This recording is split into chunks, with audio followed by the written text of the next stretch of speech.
CM Pushkar Singh Dhami Haryana में भरेंगे चुनावी हुंकार, चुनावी रैलियों को करेंगे संबोधित। कलानौर रोहतक में करेंगे बीजेपी प्रत्याशी के पक्ष में रैली।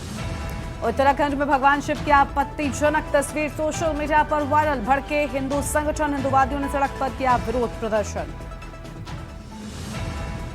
चारधाम यात्रा में आने वाले श्रद्धालुओं की बड़ी संख्या। प्रदेश में बीते वर्ष पहुंचे 6 करोड़ पर्यटक व श्रद्धालु। गढ़वाल मंडल में अधिक रही संख्या। हरिद्वार मेडिकल कॉलेज के लिए एमबीबीएस की 100 सीटों को केंद्र सरकार की मंजूरी। 2024 से 2025 शैक्षणिक सत्र के लिए 100 एमबीबीएस सीटों के मेडिकल कॉलेज की स्थापना के लिए प्रस्ताव भेजा। उत्तराखंड में बंद सड़कों को खोलने के लिए तेजी से काम शुरू। सीएम धामी के निर्देश पर आपदा प्रबंधन सचिव ने बंद सड़कों की समीक्षा। भारत कजाकिस्तान का संयुक्त सैन्य अभ्यास उत्तराखंड के औली में कल से शुरू। 13 अक्टूबर तक चलेगा सैन्य अभ्यास। संयुक्त अभ्यास अर्थ शहरी और पहाड़ी इलाकों में संचालन पर केंद्रित है।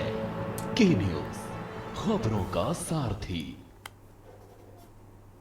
नमस्कार, आप देख रहे हैं के न्यूज इंडिया। मैं हूं आपके साथ गरिमा वाजपेयी और खबर उत्तराखंड की शुरुआत करेंगे कुछ खास और बड़ी खबरों के साथ में। खबर है देहरादून से, जहां मुख्यमंत्री पुष्कर सिंह धामी दिल्ली में मौजूद हैं। आज फिर से हरियाणा में चुनावी हुंकार भरेंगे और सीएम धामी चुनावी रैलियों को संबोधित करेंगे। कलानौर रोहतक में करेंगे बीजेपी प्रत्याशी के पक्ष में रैली। देहरादून से यह बड़ी जानकारी आपको हम बता रहे हैं।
बड़ी खबर आपको हम बता दें, देहरादून से खबर। मुख्यमंत्री पुष्कर सिंह धामी दिल्ली में मौजूद।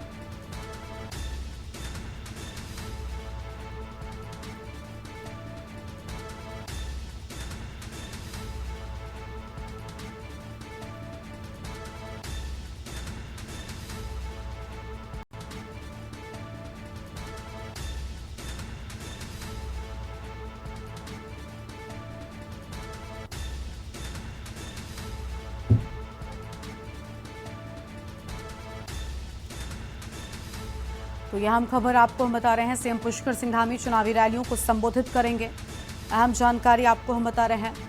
और कलानौर रोहतक में करेंगे बीजेपी प्रत्याशी के पक्ष में रैली।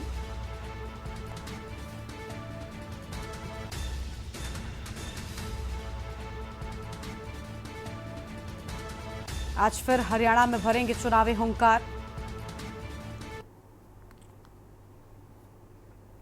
और आगे बढ़ते हैं खबरों की ओर। नैनीताल से खबर है, जहां टफन टॉप के जंगल में एक संदिग्ध युवक को वन विभाग की टीम के द्वारा पकड़ा गया है, जो मुख्य मार्ग छोड़कर जबरन जंगल में घूम रहा था। वन विभाग के अधिकारियों के द्वारा पूछे जाने पर उल्टा कानून झाड़ने लगा। बताते चले कि पिछले दिनों हुए भूस्खलन के बाद टफन टॉप क्षेत्र आमजन के लिए प्रतिबंधित है। युवक से प्रतिबंधित क्षेत्र में जाने की वजह पूछी और वन अधिकारियों ने तलाशी ली तो रेंजर को धक्का मारकर भाग निकला। पुलिस ने पकड़कर पूछा।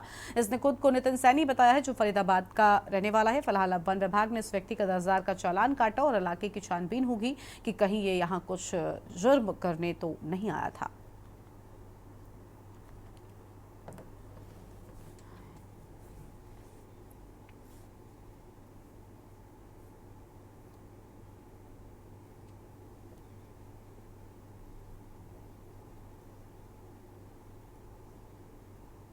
इनको बताया कि आप प्रोटेक्टेड फॉरेस्ट में जा रहे हैं और यहाँ अभी मनाही ही है और यहाँ पर जंगली जानवरों का भी खतरा है। और पिछले लगभग 1.5 महीने पहले जो यहाँ पर भूस्खलन हुआ था हमारे टिफिन टॉप में, उसके बाद प्रशासन की तरफ से बंद कर दिया गया। तो इनके द्वारा हमसे आइडेंटिटी पूछी गई, आप कौन हैं। हमारे द्वारा इनको आइडेंटिटी दिखाई गई। उसके बावजूद ये बोलने लगे कि हम नहीं जाएंगे, आपको जो करना है कर लीजिए। ये इनके द्वारा पुलिस के समकक्ष अपनी गलती स्वीकार की गई है। और रास्ते में पहले ही ये जब हम इनके बयान ले रहे थे, ये खान तलाशी ले रहे थे, तो ये भाग गए वहाँ से। तो दौड़ते हुए हमारे स्टाफ द्वारा इन्हें पकड़ा गया और पुलिस विभाग के आने के बाद, पुलिस स्टाफ के आने के बाद इन्होंने अपना जो जुर्म है स्वीकारा है। एरिया में आएगा उसके ऊपर कार्रवाई तो होगी उस चीज़ का कहने वाली बात कहाँ होती है किसी भी चीज़ के लिए।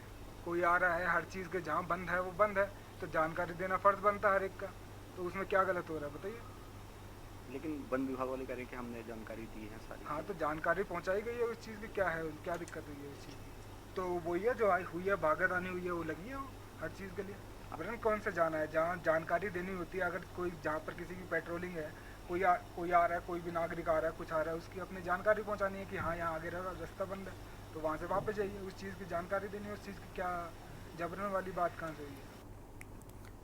उत्तराखंड में बंद सड़कों को खोलने के लिए तेजी से काम किया जा रहा है। सीएम धामी के निर्देश पर आपदा प्रबंधन सचिव लगातार सभी जिलों के प्रशासनिक अधिकारियों और पीडब्ल्यूडी अभियंताओं के साथ वीडियो कॉन्फ्रेंसिंग के जरिए बंद सड़कों की समीक्षा कर रहे हैं। आपदा प्रबंधन सचिव अनूप कुमार सुमन ने कहा कि प्रदेश भर में 68 सड़कें बंद हैं। इन सड़कों को जल्द ही यातायात के लिए सुचारू कर दिया जाएगा। जिन सड़कों को खोलने में ज्यादा समय लगेगा उन पर विशेष ध्यान दिया जाएगा और मुख्यमंत्री को उनकी रिपोर्ट सौंपी जाएगी। सड़कों के यातायात के लिए सुचारू करने में लापरवाही बरतने पर दंडात्मक कार्रवाई के भी निर्देश दे दिए गए हैं।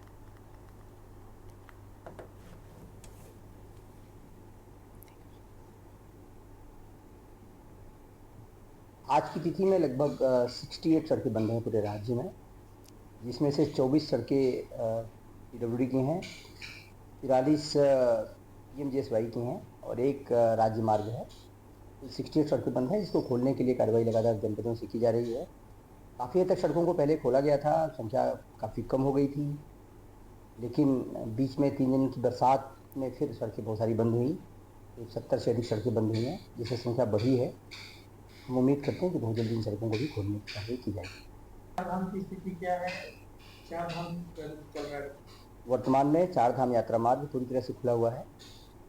श्रद्धालुओं का आवागमन सुचारू गति से गतिमान है, चल रहा है, कहीं कोई दिक्कत की बात नहीं।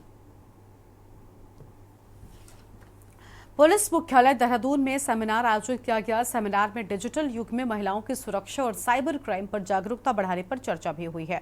विशेषज्ञों ने यहां मौजूद लोगों से सीधे संवाद करते हुए जागरूक किया है और इस दौरान फिक्की फ्लो उत्तराखंड चैप्टर के अध्यक्ष डॉक्टर चारू चौहान और पुलिस के सहयोग से आयोजन कराया गया। सेमिनार में डीजीपी अभिनव कुमार बतौर मुख्य अतिथि शामिल हुए और उन्होंने राज्य भर में महिला सुरक्षा के उपायों को लेकर जोर दिया है।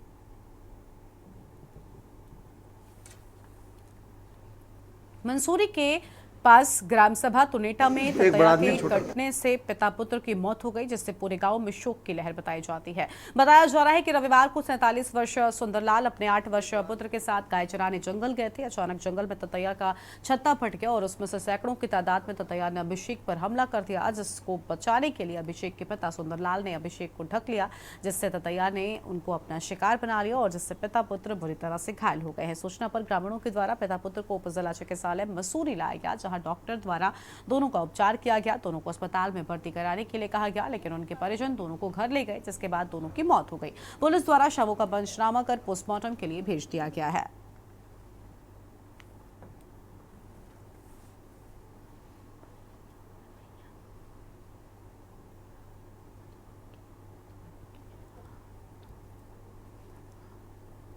एक बड़ा आदमी छोटा।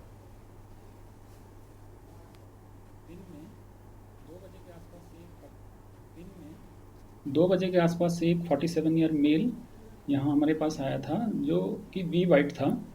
अब जब हमारे पास आया था तो हमारे जो डॉक्टर साहब थे ऑन ड्यूटी, उन्होंने उनका ट्रीटमेंट करा और आफ्टर ट्रीटमेंट उन्होंने यहाँ पे ऑब्जर्वेशन में रखा उसको, और उस समय तो बिल्कुल ठीक था, लेकिन कुछ देर बाद उन्होंने कहा कि हम घर ले जाते हैं, ये ठीक है, जबकि डॉक्टर साहब ने कहा कि अंडर ऑब्जर्वेशन, लेकिन फिर भी वो घर ले गए यहाँ से। लेकिन जब रास्ते में गए तो देखा वो रास्ते में कोलैप्स हो गए। फिर वापस लाया, जब हमारे पास यहाँ पे लाया तो ब्रॉड डेड थे।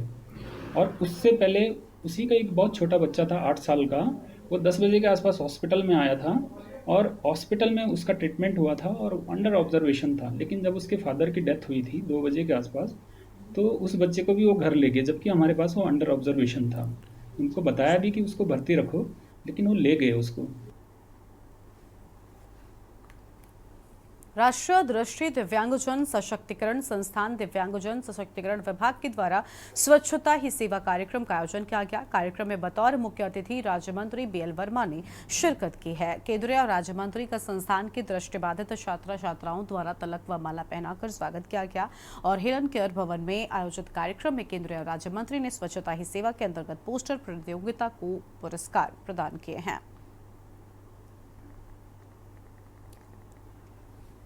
देखिए, माननीय प्रधानमंत्री मोदी जी जब से देश के प्रधानमंत्री बने तब से सबका साथ सबका विकास की तर्ज पर उन्होंने उस मंत्र को चरितार्थ तो किया ही है, लेकिन समाज में ऐसे लोग जो हमारे दिव्यांग हैं उनके लिए बहुत कुछ काम किया है।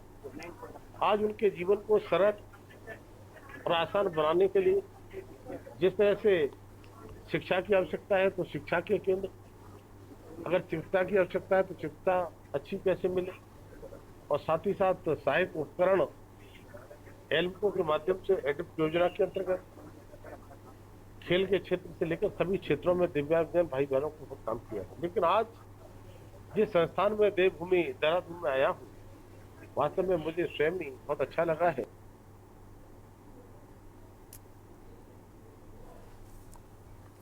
देवभूमि उत्तराखंड में बेरोजगारी पर मचे हंगामे के बीच धामी सरकार को राहत देने वाली रिपोर्ट सामने आई है। रिपोर्ट के मुताबिक उत्तराखंड में 1 साल के दौरान युवा बेरोजगारी में 4.4% की गिरावट दर्ज की गई है। ये खुलासा पीरियोडिक लेबर फोर्स सर्वे की रिपोर्ट में हुआ है और रिपोर्ट के माने तो उत्तराखंड ने राष्ट्रीय औसत को भी पीछे छोड़ दिया है। रिपोर्ट के मुताबिक धामी सरकार का सरकारी और गैर सरकारी में युवाओं को रोजगार देने पर फोकस है। तो वहीं मुख्यमंत्री धामी का कहना है कि सरकार की प्राथमिकता युवाओं को रोजगार के अवसर मुहैया कराना है और अब तक सरकार ने ऐतिहासिक 17,000 से ज्यादा नियुक्तियां प्रदान की हैं।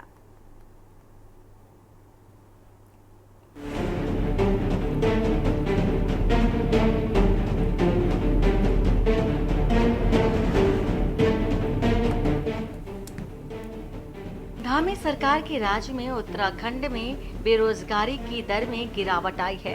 हाल ही में आई पीरियोडिक लेबर फोर्स सर्वे की रिपोर्ट में इसका दावा किया गया है। रिपोर्ट के मुताबिक श्रमिक जनसंख्या औसत में उत्तराखंड ने राष्ट्रीय औसत को भी पीछे छोड़ दिया है। रिपोर्ट के मुताबिक प्रदेश में 15 से 29 वर्ष के आयु वर्ग में बेरोजगारी में 4.4% की कमी आई है और इसके साथ ही रोजगार देने में उत्तराखंड अव्वल है। इसके भी दावे किए गए हैं। वहीं मुख्यमंत्री धामी का कहना है कि सरकार की प्राथमिकता और युवाओं को रोजगार के अवसर मुहैया कराना है। अब तक सरकार ने ऐतिहासिक 17,000 से ज्यादा नियुक्तियां प्रदान की हैं। वहीं इस रिपोर्ट के आंकड़ों को विपक्ष ने हवाई बताया है। विशेषकर इन दिनों बहुत सारे मामलों में हमारा राज्य उत्तराखंड अनेक मैं कहूँ कि उपलब्धियां हमको प्राप्त हो रही हैं।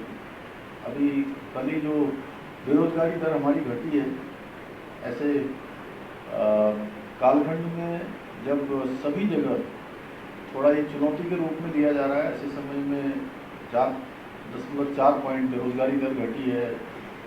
सतत development goals, sustainable development goals को प्राप्त करने में हमारा राज्य पूरे देश के नीति आयोग के जो आंकड़े आए हैं उसमें पहले नंबर पर आया है। स्टार्टअप्स के क्षेत्र में भी हम लीडर्स की अचीवर्स की श्रेणी में आ गए हैं, उसमें भी हमने अच्छा स्थान प्राप्त किया है। देखिए, सरकारी रिपोर्टिंग कह रही हैं कि बेरोजगारी दर कम हुई है और दूसरी ओर बेरोजगार धरना प्रदर्शन करने के लिए मजबूर हैं। हमारे बेरोजगार जो है आमरण अनशन पे बैठे हुए हैं और उनके हालत बहुत ज्यादा खराब है। सरकार उनसे बातचीत करने के लिए तैयार नहीं है और बेरोजगारों की मांगे कोई इतनी भारी भरकम नहीं है कि उनको पूरा नहीं किया जा सकता। जो रोजगार 7 साल पहले हमारे बेरोजगारों को मिल जाना चाहिए था वो आज तक नहीं मिला और इस अवधि में जो बेरोजगार ओवर एज हो गए हैं उनके बारे में सरकार कोई भी जो है नीति नहीं लेकर के आ रही है और इसीलिए बेरोजगारों को आमरण अनशन पर बैठना पड़ रहा है। दूसरी ओर मुख्यमंत्री दावा कर रहे हैं कि प्रदेश में हमने रोजगार की गंगा बहा दी, लेकिन वो गंगा कहाँ बहाई है वो दिखाई क्यों नहीं दे रही है। घर घर में बेरोजगारों की फौज है और बेरोजगार इस तरीके से आंदोलन के लिए मजबूर हैं। तो सरकार की जो रिपोर्टें हैं, सरकार के जो आंकड़े हैं, बेरोजगार उससे सहमत नहीं है और मुझे लगता है सरकार को वास्तविकता में रोजगार देने पर ध्यान देना चाहिए। आपको बता दें कि उत्तराखंड में विभिन्न सरकारी, सहायतित और सार्वजनिक उपक्रमों में अधिकारियों और कर्मचारियों के करीब 65,000 से ज्यादा पद रिक्त चल रहे हैं। वहीं एक ओर जहां उत्तराखंड में बेरोजगारी घटने का दावा किया जा रहा है, तो वहीं दूसरी ओर राज्य के बेरोजगार युवा आंदोलन को मजबूर हैं। बेरोजगार युवा मुख्यमंत्री आवास कूच के साथ ही तमाम तरह के धरना प्रदर्शन के बाद भूख हड़ताल और उग्र आंदोलन को मजबूर है। सरकार तक अपनी मांगे मनवाने के लिए बेरोजगार युवा टंकी पर चढ़ गया। वहीं पिछले 13 दिनों से बैठे बेरोजगार युवाओं का स्वास्थ्य भी खराब हो गया है, लेकिन अब तक सरकार ने इन युवाओं की सुध तक नहीं ली है। वहीं भाजपा का दावा है कि सरकार युवाओं को रोजगार देने की दिशा में कार्य कर रही है। इन्वेस्टर्स समिट के साथ ही युवाओं को नियुक्ति पत्र वितरित किए जा रहे हैं। समिट का आपने नाम लिया, मैं आपसे पूछना चाहता हूं, मेरे उस समय के बयान देखिए, मैंने कहा था त्रिवेंद्र रावत जी ने जो अपने इन्वेस्टर समिट में कहा था और राजनाथ सिंह ने जो उस समय बयान दिए थे, उसका रेप्लिका है। करोड़ों रुपया खर्च किया गया, कितना इन्वेस्टमेंट आई? आपकी जो इंडस्ट्री पंडित नरेंद्र तिवारी जी स्टैब्लिश करके गए थे, उसमें से भी आधे से ज्यादा आपके दुर्व्यवहार कहूंगा या मिसमैनेजमेंट की वजह से उत्तराखंड छोड़ के फैक्ट्री चल गई हैं। तो रोजगार खत्म हुआ है, जुड़ा नहीं है। नए रोजगार का अवसर कहाँ है? यहाँ तो आप हमारी ओएनजीसी को रोज कमजोर कर रहे हैं। ऋषिकेश की दवा फैक्ट्री इतनी बड़ी जो नेहरू जी की देन थी, उसको आपने खुर्दपुर कर दिया है। आप यहाँ लाइव ही जो पुराने इंस्टीट्यूट थे उनको खत्म कर रहे हैं। रोजगार कहाँ देंगे आप? देखिए, बिल्कुल, क्योंकि माननीय मुख्यमंत्री जी पुष्कर सिंह धामी जी ने जिस प्रकार से युवाओं के साथ में जो वायदा किया था, उसको हम लगातार निभाने में सफल हुए हैं। और आपने देखा कि 17,000 से ज़्यादा हमने जो हैं वो विज्ञप्तियाँ नौकरियां निकाली हैं और नौकरियां दी हैं। आप लगातार देख रहे हैं कि हर विभाग में माननीय मुख्यमंत्री जी द्वारा नियुक्ति पत्र बांटे जा रहे हैं और प्रत्येक विभाग में जहाँ पे भी फोर्स की कमी है या HR चाहिए, वहाँ पे लगातार हमारी विज्ञप्तियाँ निकल रही हैं और हम लोग नौकरियां दे रहे हैं। और अभी जैसे फोर्स सर्वे का जो रिपोर्ट है, उसमें भी हमारी जो बेरोजगारी दर है वो 4.4 की दर से जो है हमने उसमें कमी की है, क्योंकि जिस प्रकार से सभी भारत में पूरे राज्यों में सबसे ज़्यादा जो नौकरियां देने का जो रिकॉर्ड है वो उत्तराखंड ने बनाया है। देखिए, आज अनशन का 13वां दिन है और हॉस्पिटल में मुझे एडमिट हुए आज 3रा दिन है और हॉस्पिटल में भी मैं कुछ नहीं खा रहा हूँ। और राज्य में जो रिपोर्ट भी आई है वो रिपोर्ट बिल्कुल फर्जी है, उसमें कुछ और दिखाया जा रहा है और असल जो आंकड़े हैं धरातल में वो कुछ और हैं। अगर इतना ही है तो हम चाहते हैं कि पुष्कर सिंह धामी सरकार तत्काल जो है श्वेत पत्र जारी करे और उस श्वेत पत्र में सच्चाई पता चल जाएगी कि असल में जो रोज़गार है वो क्या है और असल में जो धरातल में चीज़ें हैं वो क्या है। और मुख्यतः आज 13वां दिन है हमारे अनशन का और हम चाहते हैं कि सरकार जो है, जो हमारी मुख्य 3 मांगे हैं, जिसमें उत्तराखंड पुलिस कांस्टेबल की जो भर्ती है उसमें उम्र सीमा बढ़ाना है, ऊर्जा विभाग में TG2 और JE के जो पद हैं उनकी विज्ञप्ति लानी है और असिस्टेंट प्रोफेसर भर्ती में जो API है उसको रद्द करने को लेकर हम यहाँ पर अनशन पर बैठे हैं। कुल मिलाकर धामी सरकार को पीरियोडिक लेबर फोर्स सर्वे की रिपोर्ट ने तो राहत दी है, लेकिन बेरोजगारी के लिए मुद्दे पर देखा जाए तो अभी भी सरकार के सामने कई तरह की चुनौती खड़ी है। इस बीच बेरोजगार युवाओं के आंदोलन ने सरकार की टेंशन को बढ़ा दिया है और हालांकि अब तक सरकार की ओर से युवाओं की मांगों पर सकारात्मक कार्रवाई न होने से बेरोजगारों में खासी नाराजगी भी है। अब देखना होगा कि सरकार कब तक इन युवाओं की मांगों को पूरी कर पाती है। Uttarakhand desk report. और यहाँ पर रुकते हैं एक छोटे से ब्रेक के लिए। आप देख रहे हैं के न्यूज, खबरों का सारथी। ब्रेक के बाद आप सभी का स्वागत है। खबर है लक्सर से, जहां पर डीएम द्वारा गठित जांच समिति ने सांसद आदर्श ग्राम दल्लावाला पहुंचकर सांसद नदी से निर्मित सभी 9 सड़कों का बारीकी से निरीक्षण किया। समिति ने राज्यसभा सांसद की मौजूदगी में सड़कों के सैंपल लेकर परीक्षण के लिए प्रयोगशाला भेज दिए हैं। भाजपा की राज्यसभा सांसद कल्पना सैनी ने दल्लावाला गाँव को आदर्श ग्राम के तौर पर चयनित कर रखा है। उन्होंने 2022 से 23 की सांसद निधि से गाँव में 12 सड़कों के निर्माण के लिए 98 लाख रुपए मंजूर किए। इनमें से 9 सड़कों का निर्माण दिसंबर 2023 में पूरा हो गया था। ठेकेदार ने एमबी के आधार पर भुगतान अदायगी की मांग की थी।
आदर्श गांव है दल्लावाला, मैंने इसे आदर्श गांव के रूप में लिया हुआ है। और इस गांव में जो सड़कें बन रही हैं उनका अभी हमने किसी को कोई पेमेंट नहीं दिया ठेकेदार को। ठेकेदार को पेमेंट देने से पहले उसकी जांच करनी, वो तो जांच कमेटी जांच के लिए जो लोग अधिकारी आए हैं वो जांच की रिपोर्ट देंगे तो पता चलेगा क्या निकला। तो क्या ऐसे ठेकेदार को ब्लैकलिस्ट किया जाएगा यदि अगर जांच गड़बड़ निकलेगी तो क्यों नहीं किया जाएगा। टोटल जो है 12 सड़कें थी जिनकी 98 लाख रुपए लागत थी। ये दिसंबर माह में कंप्लीट हो गई थी।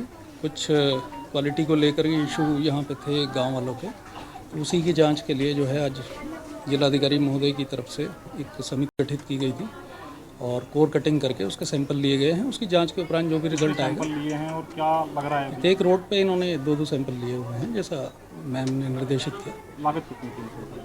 लागत टोटल 98 लाख रुपए है 12 सड़कों की, और इन 9 सड़कों की लागत। अपने पूर्व कार्यक्रम के तहत आज हल्द्वानी में कांग्रेस के सभी वरिष्ठ चेहरों ने जन आक्रोश रैली के माध्यम से सरकार और जिला प्रशासन के खिलाफ सड़कों पर उतरकर रैली के माध्यम से अपना विरोध जाहिर किया। कांग्रेस पार्टी के द्वारा आयोजित जन आक्रोश रैली में हजारों की संख्या में कांग्रेस कार्यकर्ता सड़कों पर उतरे, जो कि न केवल पार्टी के समर्थन में बल्कि सरकार और जिला प्रशासन के खिलाफ अपना विरोध दर्ज कराया है। रैली का आयोजन कांग्रेस के वरिष्ठ नेताओं के नेतृत्व में किया गया है। नेताओं ने नारेबाजी करते हुए लोगों को एकजुट करने का प्रयास किया और वर्तमान सरकार की नीतियों पर सवाल उठाए। लगातार शासन निरंकुश हो गया है, महिला अपराध बढ़ रहे हैं, पुलिस और प्रशासन लगातार विपक्षी दल के लोगों को प्रताड़ित कर रहे हैं, गरीबों को मारा पीटा जा रहा है, जनप्रतिनिधियों का अपमान हो रहा है, हारे हुए और पद से हटे हुए लोगों को लेकर कैंप किए जा रहे हैं और जो चुने हुए विधायक हैं, जो चुने हुए जिला पंचायत के सदस्य हैं, अध्यक्ष हैं या बीडीसी मेंबर प्रधान हैं, उनकी अनदेखी हो रही है। और सरकार के रहते हुए बेरोजगारी बढ़ी है, महंगाई बढ़ी है, पेपर लीक हो रहे हैं, भर्ती घोटाले हो रहे हैं। इन सारे विषयों को देखते हुए जन आक्रोश रैली है। जनता का दर्द है, अव्यवस्थाओं का जो अंबार है, भ्रष्टाचारियों को संरक्षण, अपराधियों को संरक्षण, नफरत फैलाने वालों को संरक्षण, ये भारतीय जनता पार्टी का सरकार का प्रतीक और प्रमाण बन चुके हैं। लगातार हम देख रहे हैं हल्द्वानी में इनके संगठन नफरत का बाजार खोले हुए बैठे हैं, हिंसा करने पे उतारू हैं, खुद कानून को अपने हाथों में ले रहे हैं। देखिए, भारतीय जनता पार्टी सरकार से जनता आज ही जा चुकी है, त्रस्त है। कानून व्यवस्था पूरी तरह ध्वस्त है और लगातार महिलाओं के प्रति अत्याचार, जुल्म जातियाँ बढ़ रही हैं, सामूहिक बलात्कार, अपहरण, हत्याएं, डकैती, ये रोज़मर्रा की घटनाएं हैं। एक असुरक्षा का माहौल बन चुका है पूरे प्रदेश में और भ्रष्टाचार ने सारी सीमाएं लाग दी हैं। विशेष रूप से हमारे देखिए, सरकार हर मोर्चे पे फेल है।